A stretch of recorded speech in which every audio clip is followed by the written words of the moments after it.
মাঝে মধ্যে বিকাশের পিন পরিবর্তন করা খুবই দরকার। আজকের এই ভিডিওতে দেখাবো কিভাবে বিকাশের পিন পরিবর্তন করবেন। সম্পূর্ণ ভিডিওটি দেখতে থাকুন। প্রথমে আপনি ডায়াল প্যাডে চলে আসবেন। ডায়াল প্যাডে আসার পর আপনি এখানে টাইপ করবেন, এটা আপনারা সবাই জানেন, *247# লিখে আপনারা ডায়াল করে দিবেন। আপনার যে সিমে বিকাশ আছে ওই সিমের উপর আপনি ক্লিক করে দিবেন।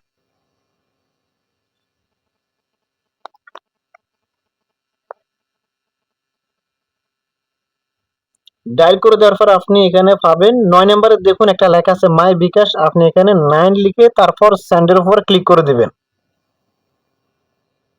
একটু তাড়াতাড়ি করার চেষ্টা করবেন, না হয় কেটে যাবে। এরপর আপনি ৩ নম্বরে পাবেন চেঞ্জ পিন, আপনি এখানে 3 লিখে আবারও সেন্ডের উপর ক্লিক করে দিবেন।